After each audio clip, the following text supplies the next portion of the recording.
बऱ्याच वर्षानंतर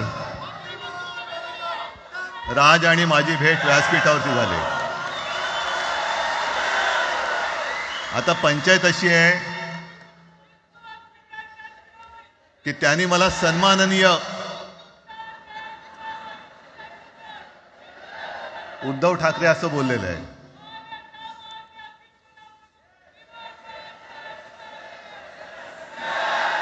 ठीक आहे. आणि साहजिकच आहे की त्याचंही कर्तृत्व आपण सर्वांनी पाहिलेलं आहे.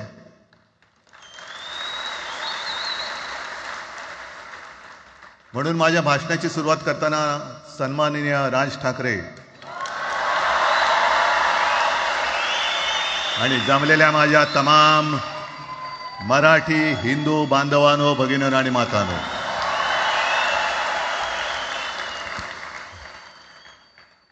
अप्रतिम मांडणी राजनी केलेली आहे. माझ्या भाषणाची काय आवश्यकता आहे असं मला वाटत नाही, कारण आजच्या कार्यक्रमाची घोषणा झाल्यानंतर साहजिकच आहे सगळ्यांचं लक्ष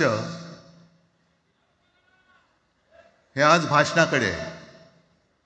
पण वैयक्तिक मला असं वाटतं की आज आमच्या भाषणांपेक्षा आमचं एकत्र दिसणं हे महत्त्वाचं आहे. सर्वप्रथम मी इकडे समोर सगळेजण बसलेत, ज्यांनी ज्यांनी मराठी भाषेसाठी पक्षभेद विसरून एक मराठी माणसाची वज्रमूठ दाखवली, त्या सगळ्यांना धन्यवाद देतोय. दीपक पवार पण त्याच्यात आहेत, सगळेच आहेत, मुणगेकर साहेब आहेत, सुप्रियाताई आहेत, सगळेच आहेत. कोणाकोणीची नाही. महादेवराव बसले. महादेवराव आपल्याला सुद्धा बऱ्याच वर्षांनी पाहिलं. काय वेळेला काय जानकर बी अनजान होते, असं होतं. पण एक गोष्ट नक्की की आमच्या दोघांमध्ये जो काही अंतरपाठ होता तो आनाजी पंतांनी दूर केला.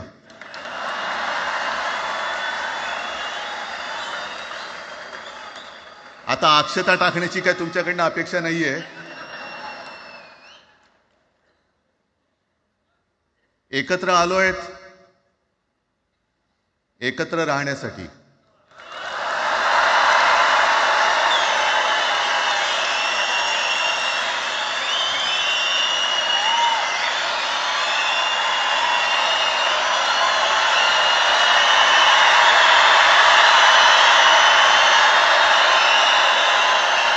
आणि मला कल्पना आहे, आज मला कल्पना आहे की अनेक बुवा महाराज हे बिझी आहेत. कोण लिंब कापतंय, कोण टाचण्या मारतंय, कोण गावी जाऊन अंगारे दुपारे करत असेल, रेडे कापत असतील. त्या सगळ्यांना सांगतो, या सगळ्या भोंदूपणा विरुद्ध माझ्या आजोबांनी लढा दिला होता आणि त्यांचे आम्ही वारसदार म्हणून तुमच्या समोर उभे ठाकलेलो आहोत.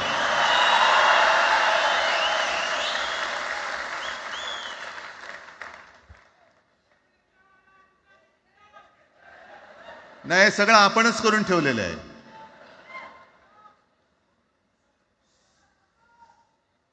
भाषेवरनं जेव्हा एखादा विषय निघतो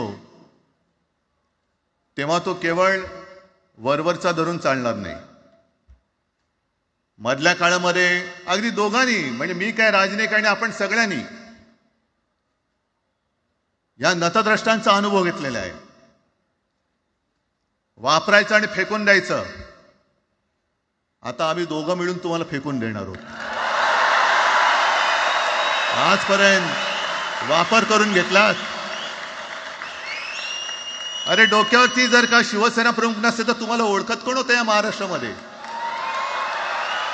कोणत्या भाषेत बोलत होतात?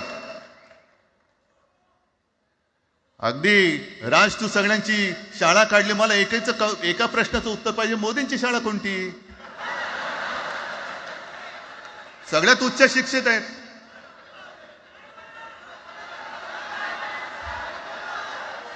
पण हे जे काय यांची मध्यंतर मी बोललो ना, भाजप ही अफवांची फॅक्टरी आहे.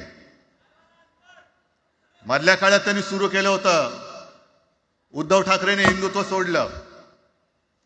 हिंदुत्व ही कोणत्याही भाषेची मक्तेदारी नाही. आम्ही अस्सल मराठी बोलणारे तुमच्याही पेक्षा जास्त कडवट कट्टर देशाभिमानी हिंदू आहोत. तुम्ही काय आम्हाला हिंदुत्व शिकवताय? अरे 92-93 साली जेव्हा जे काय घडलं, देशद्रोही मातले होते, तेव्हा मुंबईतल्या अमराठी लोकांना सुद्धा हिंदू म्हणून माझ्या शिवसैनिकांनी, शिवसेना प्रमुखांच्या शिवसैनिकांनी व मराठी माणसांनी वाचवलेलं आहे. आणि देवेंद्र फडणवीस आज जे बोललेत, बातमी आले सगळीकडे, मी इकडे बातम्या आणल्यात. भाषेच्या नावाखाली गुंडगिरी सहन केली जाणार नाही. जर महाराष्ट्रामध्ये मराठी माणूस न्याय मागण्यासाठी आंदोलन करत असेल आणि त्याला जर का तुम्ही गुंड म्हणत असाल, तर आम्ही गुंड आहोत. आम्ही गुंड. न्याय मागणं म्हणजे गुंडगिरी नाहीये. आणि जर का गुंडगिरी केल्याशिवाय तुमच्या दरबारी न्याय मिळत नसेल, तर आम्ही गुंडगिरी करूच.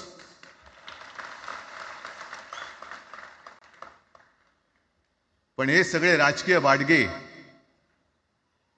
देवेंद्र फडणवीसांची आजचं वक्तव्य म्हणजे मला संयुक्त महाराष्ट्र चळवळीच्या वेळेला सखा पाटलांनी केलेलं एक वक्तव्य आठवते. हे असेच तेव्हाचे, म्हणजे जो दिल्लीत बसतो त्याचे पाय चाटणारे इथले राज्यकर्ते असतात, त्यांना मी बाडगे म्हणतोय.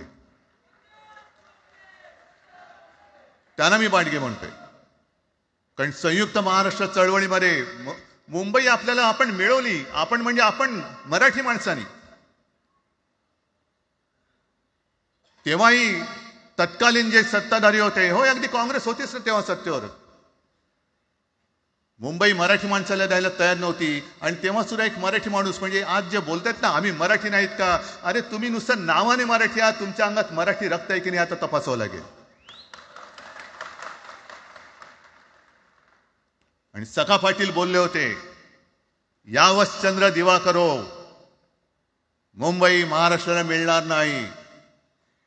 कशी नाही मिळत, झुकवलं, वाकवलं, गुडघ्यावरती आणलं मराठी माणसांनी. आणि मुंबई आपल्या हक्काची, तुम्ही आता जी घोषणा दिली ना, ती मुंबई आपल्या हक्काची आपण लढून आपण मिळून घेतली.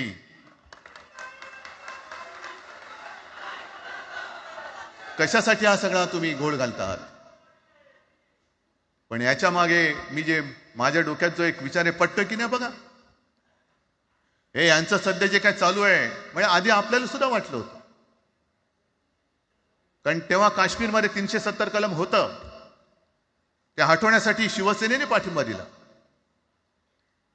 आणि तेव्हा यांनी घोषणा दिली होती, एक निशाण, एक प्रधान, एक विधान. बरोबर आहे, देश एक असला पाहिजे, संविधान एक असलं पाहिजे, निशाण सुद्धा एकच, तो आपला तिरंगा असला पाहिजे. भाजपचं भांडी पुसायचं फडकं असतं कामा नये. ते फडकं म्हणजे आमचा राष्ट्रध्वज नाहीये. पण ते सगळं चाललंय एक एक एक एक. त्याच्यानंतर आता नवीन एक टुमणं काढलं, 1 नेशन 1 इलेक्शन. म्हणजे हळुवारपणाने हे सगळं काही एक एक एक करत, हिंदी, हिंदू, हिंदुस्तान, हिंदू आणि हिंदुस्तान मान्य आहे, पण हिंदीची सक्ती आम्हाला मान्य नाही. तुम्ही कितीही कमिट्या करा, हिंदीची सक्ती तुमचे 7 पिढ्या उतरल्या तरी आम्ही लावू देत नाही.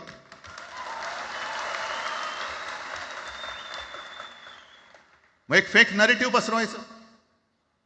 हे उद्धव ठाकरेच्याच काळातलं. अरे उद्धव ठाकरे एवढं काम करत होता, मग पाडलात कशाला गद्दारी करून? का नाही बोंबललात तेव्हा?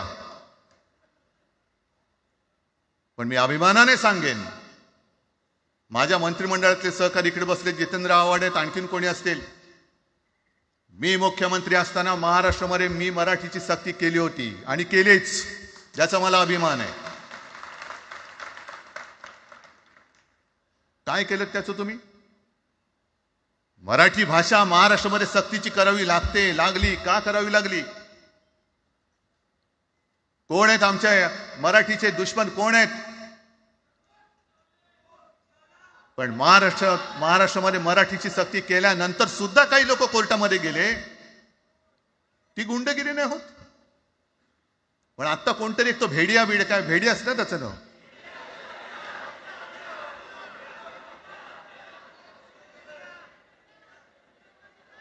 ही यांची सगळी पिलावळ आहे. तोडा फोडा आणि राज्य करा. आपण ज्या काही गोष्टी केल्या होत्या, हे म्हणतात म्हणे शिवसेनेने आजपर्यंत काय केलं. शिवसेना म्हणजे आता राज मी तुला माझ्या सोबतच घेतो, कारण आपण तेव्हा एकत्रच होतो, आता सुद्धा पुढे एकत्र चाललेलो आहोत. त्याच्यामुळे आपलं सगळं तेव्हाच म्हणतोय, आपला एवढ्या वर्षाचा कालखंड मराठी माणूस म्हणे मुंबई बाहेर नेला. मराठी माणूस आम्ही मुंबई बाहेर नेला असं जर का तुम्हाला वाटत असेल तर 14 सालानंतर तुम्ही मुंबई आणि महाराष्ट्राचे जे काही लचके तोडलेत, मुंबईतून सगळे उद्योगधंदे, महाराष्ट्रातून उद्योगधंदे सगळे पळवले, आर्थिक केंद्र गेलं, हिरे व्यापार गेला, मोठमोठी ऑफिसेस गेली. आपल्याकडे येणारे उद्योगधंदे जे आपल्या काळात येत होते ते कुठे गेले? मग काय तेवढाच हिंदुस्थान किंवा तेवढाच सगळे हिंदू आहेत? तेवढेच हिंदू आहेत? आम्ही सगळं करत होतो, केलं होतं. पण तुम्ही पहिल्या प्रथम गद्दारी, आमच्यात गद्दारी करवलीत आणि तुम्ही आमचं सरकार पाडलं. ह्याचं कारण तुमचे जे मालक तिकडे बसलेले 2 जण, 2 व्यापारी, त्यांचे बूट चाटण्यासाठी तुम्ही हे सगळं करतात.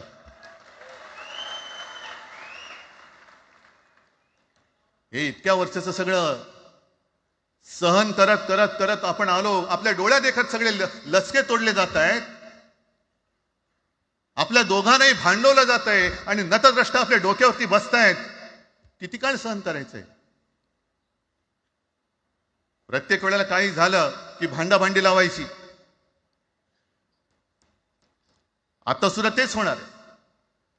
म्हणजे आम्ही एकत्र येणार, आल्यानंतर निवडणुकीपर्यंत एकत्र राहतील का? सत्ता प्राप्ती, काही जण म्हणतात की यांचा मराठीचा नाही, महापालिकेचा आहे. अरे नुसता महापालिकेचा नाही, तर आमच्या महाराष्ट्राचा आहे. आम्ही महाराष्ट्र सुद्धा काबीज करू.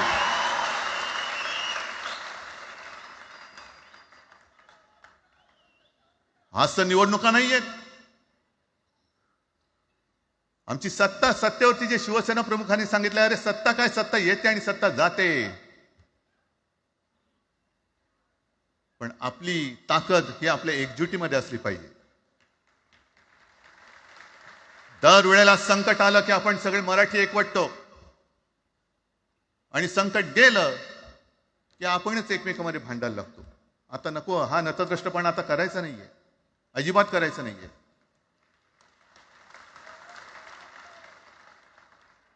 कारण गेल्या विधानसभेत त्यांनी जे काही केलं, बटेंगे तो कटेंगे. आपल्याला काय वाटलं होतं की हिंदू मुसलमानांमध्ये करतायत. हिंदू मुसलमान तर केलंच, पण त्यांनी खास करून केलं ते मराठी तर मध्ये केलं. म्हणजे यांची नीती आहे ती अशीच आहे जे गुजरातमध्ये त्यांनी केलं. गुजरातमध्ये गेल्या निवडणुकीत एक असा माहोल होता, मला वाटतं मोदी तेव्हा का त्यांच्या नंतर असेल, माहित नाही मला, लक्षात नाही. वातावरण असं पेटलं होतं गुजरातमध्ये की बस आता पटेल याला आपटेल. पण त्यांनी काय केलं बरोबर? पटेलांना भडकवलं, पटेलांना वेगळं केलं आणि पटेल तर सगळं एकत्र केलं. हरियाणामध्ये पण तेच केलं. जाट लोकांना भडकवलं, जाट लोक एकत्र झाले, त्यानं वेगळं केलं आणि जाटे तर सगळा जो काही समाज होता तो एकत्र करून तिकडे सत्ता प्राप्त केली. महाराष्ट्रामध्ये तेच केलं. मराठ्यांना उचकवलं आणि मराठी तर सगळा एकत्र केला. बटेंगे तो कटेंगे ही भीती त्यांच्यामध्ये निर्माण केली की बघा ते एकत्र झालेत, तुम्ही जर का फुटलात तर ते तुमच्या डोक्यावर बसतील. झाले एकत्र. मराठी माणूस मराठी माणसाची भांडला आणि दिल्लीचे गुलाम आपल्या डोक्यावरती राज्य करायला लागले. आणि आपण त्यांच्या पालख्या व्हायच्या. नुसते पालख्यांचे भवी होणार की तुम्ही कधीतरी आपल्या माय मराठीला पालखीमध्ये सन्मानाने बसवणार आहात. बस झालं, आता यांची जोखड फेकून दिली पाहिजे. एकमेकांमध्ये भांडून त्यांचे जे काही डाव आहेत ते करत असतात. मी पेपरमध्ये बघितलं, काल बघितलं, आज बघितलं. आमचे पंतप्रधान जगभर फिरतायत. काय तो मोठा पट्टा घातलाय, स्टार ऑफ घाना. कुठे आला घाना देश? इकडे घाण आणि तिकडे घाना, स्टार ऑफ घाना.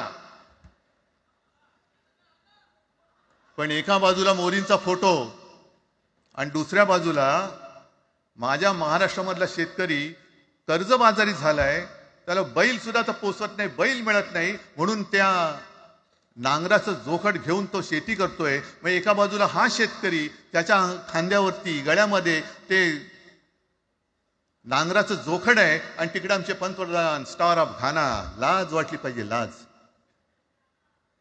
खरोखर लाज वाटली पाहिजे. आणि आजच पेपरमध्ये बातमी आले, 2 बातम्या आल्या की लाडक्या बहिणीचं पोर्टल आता बंद, नव्याने नोंदणी होणार नाही. बसा बोंबलत आता. आणि त्याही पेक्षा सगळ्यात भयानक गोष्ट म्हणजे संपूर्ण देशामध्ये सगळ्यात जास्त कर्जबाजारी शेतकरी कुठे असतील तर ते आपल्या महाराष्ट्रामध्ये आहेत. महाराष्ट्र आता थांबणार नाही, कर्ज काढतच राहणार.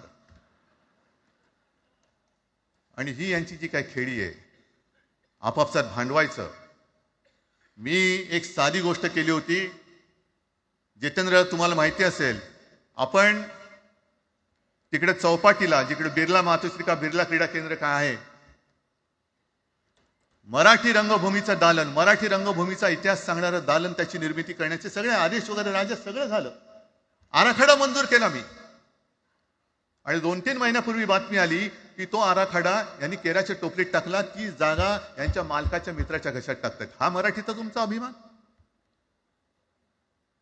मराठी भाषा भवनाची त्याचं भूमिपूजन मी केलं होतं. माझ्या सोबत अजित पवार होते, उपमुख्यमंत्री.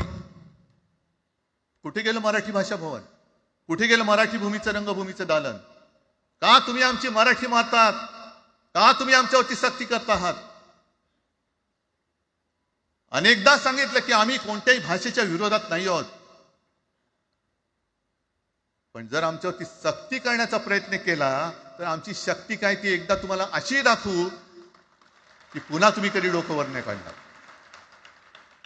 पुन्हा डोकंवर काढणार नाही. या सगळ्या गोष्टींकडे आपण आज एकत्र आलेलो आहोत. पुन्हा आपल्यामध्ये काड्या घालण्याचे उद्योग होतील, कारण त्यांचा धंदाच तो आहे. एकतर कुठे, मी नेहमी सांगतो, कोणाच्याही लग्नामध्ये भाजपवाल्यानं बोलवू नका. येतील मस्त श्रीखंड, बासुंदी, पोळ्या बिळ्या खातील आणि त्याला नवरा बायकोत भांडण लावून दुसऱ्या लग्नात जेवायला जातील.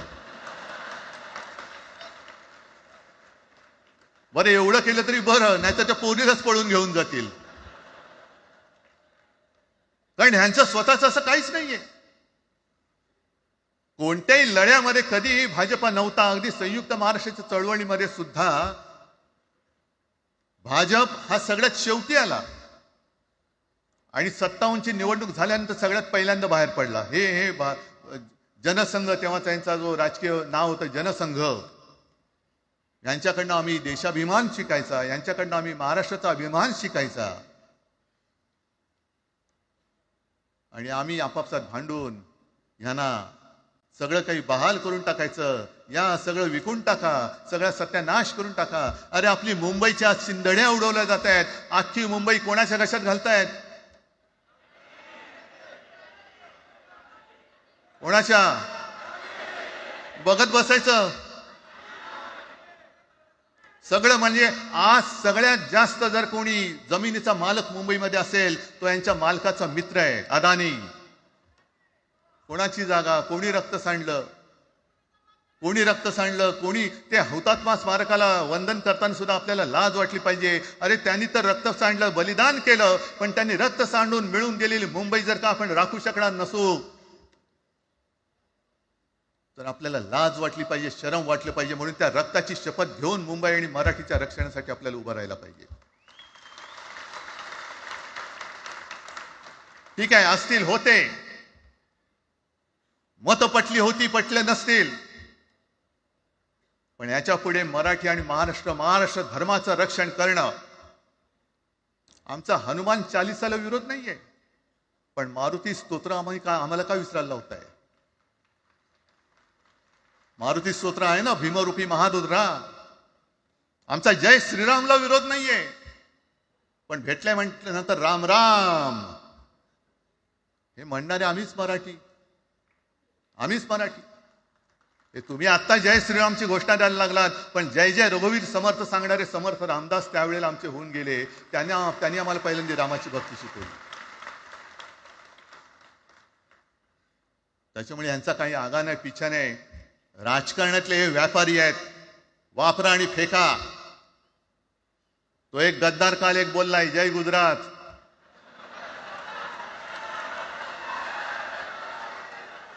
किती लाचारी करायची. तो पुष्प पिक्चर पाहिल्यात तुम्ही सगळ्यांनी, दाढीवरनं हात फिरवून झुकेगा नाही साला. तसे हे गद्दार म्हणतात उठेगा नाही साला. कुछ भी बोलो उठेगाही नाही. अरे कसा उठणार? आहे का तुझ्याकडे उठण्यासारखं? म्हणजे विचार मी म्हणतोय.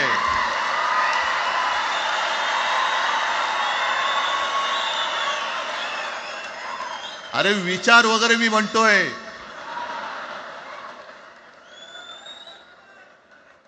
हिंदी भाषेच्या सक्तीला विरोध न करणारा बाळासाहेबांच्या विचाराचा पाईक असू शकेल? आपला मालक आला म्हणून त्याच्यासमोर जय गुजरात म्हणणारा आपल्या बाळासाहेबांच्या विचाराचा पाईक असू शकेल? मग आता जे मला वाटतं कुठल्या एबीपीचं होतं ना, उघडा डोळे बघा नीट. डोळे उघडलेत? पण आता जर का डोळे उघडले नाही तर पुन्हा कधी उघडण्याची वेळ येणार नाही, कायमचे मिटून जातील. आत्ताच डोळे उघडा, आत्ताच जागे व्हा. आणि आत्ता आलेली जाग जर का जाणार असेल तर मग मात्र स्वतःला मराठी आईची मुलं म्हणू नका, अजिबात म्हणू नका. आणि शिवसेना प्रमुखांनी जे काही शिकवलं, एक तर कोणावर अन्याय करू नका, पण तुमच्या अंगावर जर का कोणी हात उगारला तो हात जागेवरती ठेवू नका.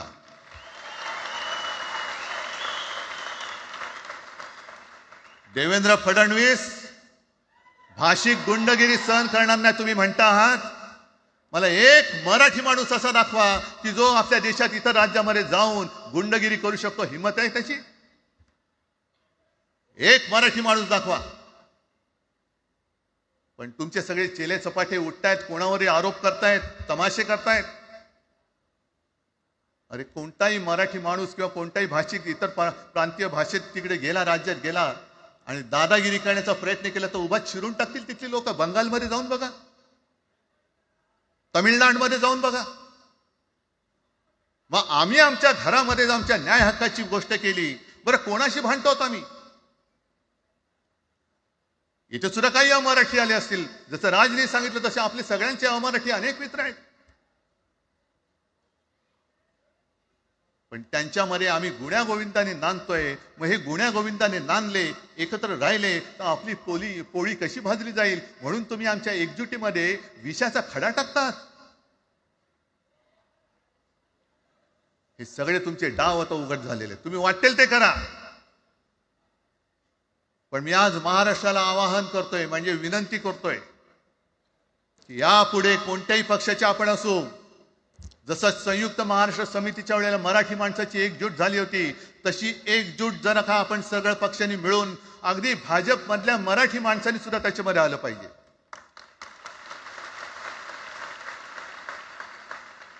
का नाही यायचं? ज्या राज्यामध्ये राहता, ज्या मातीमध्ये तुम्ही जन्माला आलात, ज्या आईच्या पोटी जन्म घेतलात, तिचे उघड उघड जर का हे धिंडोडे काढणार असतील आणि आपण आपले पक्षीय भेदाभेद घेऊन त्यांना पायघड्या घालणार असू, तर असं षंडाचं जीवन जगण्यापेक्षा मेलेलं बरं. महाराष्ट्र हा शूरांचा आहे, वीरांचा आहे, दगडांचा आहे, पण यांच्यासारखा धोंड्यांचा नाहीये. ही आपण आता एक शपथ घेतली पाहिजे. घेताय तुम्ही? घेतलेत की एकजूट केवळ आमचा कार्यक्रम. मी राजला परवा फोन केला, अरे जसं काय आपल्या पिक्चरचा प्रीमियर होता असं सगळेजण विचारतात आज कसं येऊ. हा प्रीमियर असेल, पण आजपासून सुरुवात झालेली आहे. आजपासून सुरुवात झालेली आहे. एक तर आम्ही कोणाशी दादागिरी करणार नाही, पण कोणी दादागिरी केली तर आम्ही ती सहनही करणार नाही. शिवसेना प्रमुखांनी तेव्हा जे सांगितलं होतं तेच परत एकदा सांगतोय.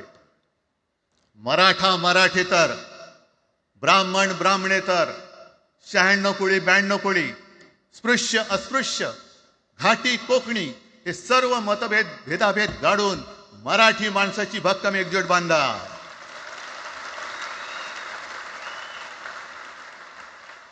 आणि शेवटी एक आवाहन करतो, हे सगळ्या मराठी माणसांना आणि मराठी प्रेमींना आहे, तुटू नका, फुटू नका आणि मराठी ठसा पुसू नका. जय हिंद, जय महाराष्ट्र.